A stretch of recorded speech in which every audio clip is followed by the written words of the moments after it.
বাবু বাবু বাবু ধরে ধরে কোনা ধর কোনা ধর কোনা ধর ধরে দাঁত ভালো ধর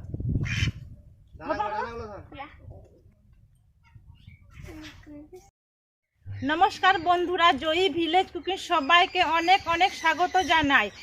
এখন শীতকাল, আর শীতকালে মানে হাঁস মাংস খেতে খুব ভালো লাগে। অন্যান্য সিজনের চেয়ে এই রেসিপি শিখতে হলে ভিডিওটি শুরু থেকে শেষ পর্যন্ত দেখতে থাকুন।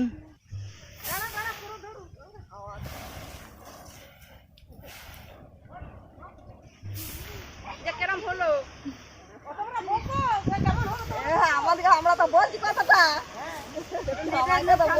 কি করে আমরা জানতে পারবো? দেখা দিচ্ছি আমার কি মুখগুলো দেখা দিচ্ছি, কথা কই কি আবার কি করবো?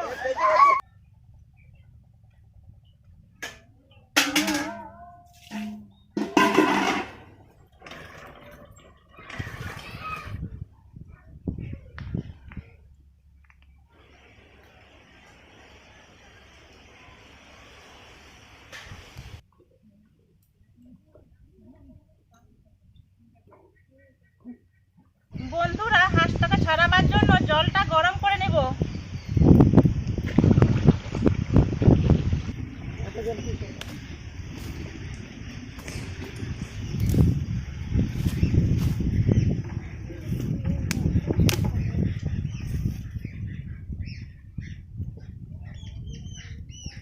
বন্ধুরা, এদিকে জল গরম হচ্ছে আর এদিকে আমরা আদা রসুন পেঁয়াজ ছাড়িয়ে নেব।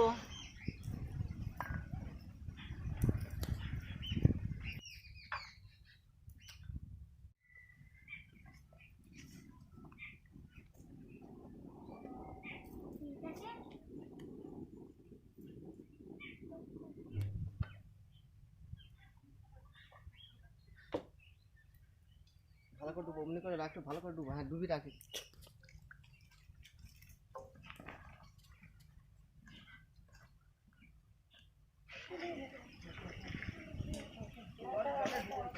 আদা আর রসুন ভালো করে পরিষ্কার করে ধুয়ে নিয়েছি। রসুন বেটে নেব।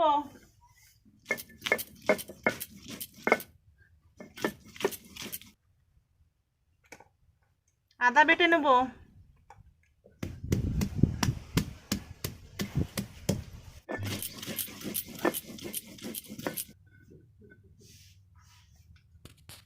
জিরা বেটে নেব।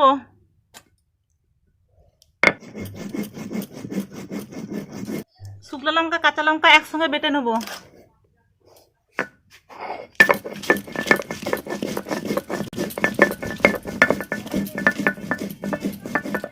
পেঁয়াজ কেটে নেব।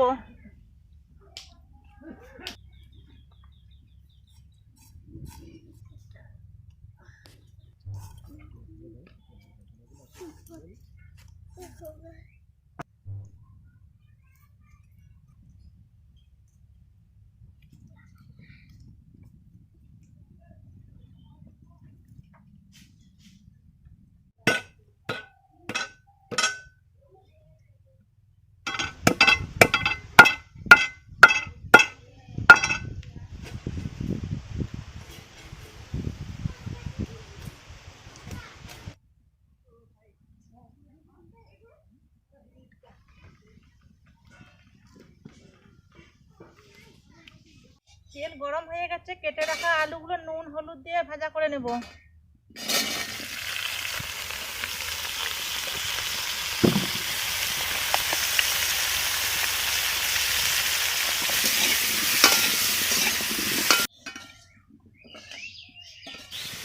আলুগুলো আমার লাল লাল ভাজা হয়ে গেছে, তুলে নেব।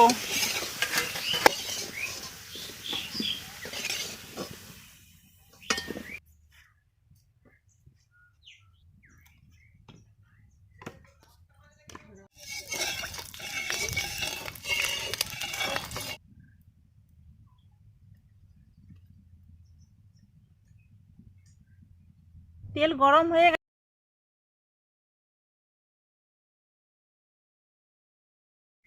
তেজপাতা গোটা জিরে ভাজা হয়ে গেছে, পেঁয়াজ দিয়ে দেবো।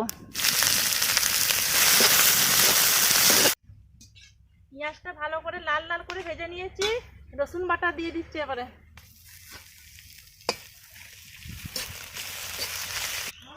আদা বাটা,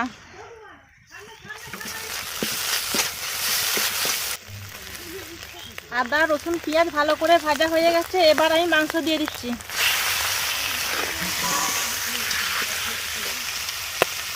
লবণ দিয়ে দিচ্ছি।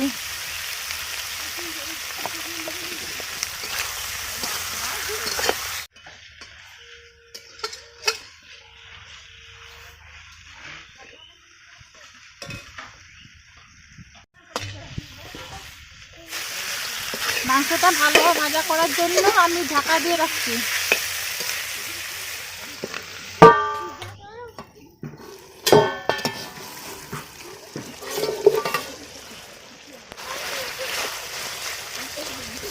ভালোভাবে মাংসটা ভাজা হয়ে গেছে।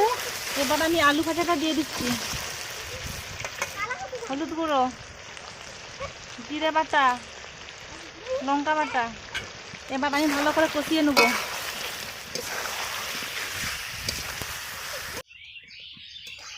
মাংসটা আমার ভালোভাবে কষিয়ে নিয়েছি। এবার আমি জল ঢেলে দেবো। দেখুন বন্ধুরা, ঠিক ভালোভাবে কষা হয়ে গেছে।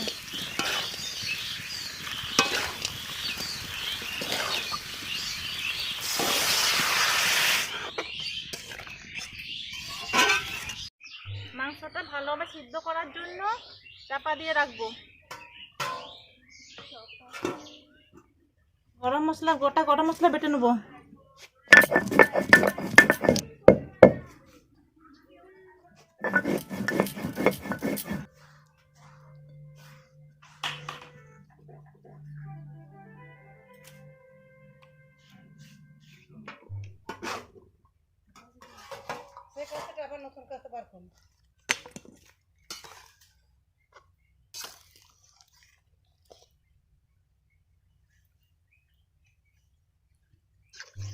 বন্ধুরা, আমার মাংসের তরকারিটা হয়ে গেছে। দেখুন খুব সুন্দর দেখাচ্ছে।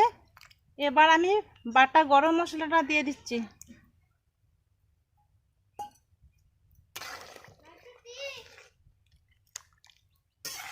এবার আমি নামিয়ে দিচ্ছি।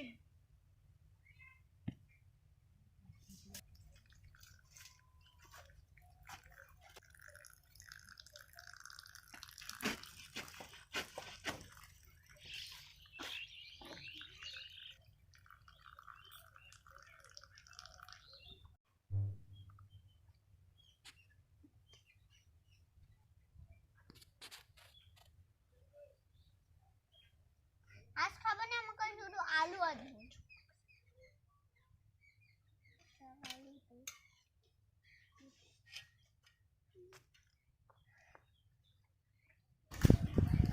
কেমন হয়েছে রে মাংস তরকারিটা? ভালো। ভালো। বন্ধুরা, যারা হাঁস মাংস খায়নি তারা এইভাবে হাঁস মাংস রান্না করে খাবেন, তাহলে খুব ভালো লাগবে।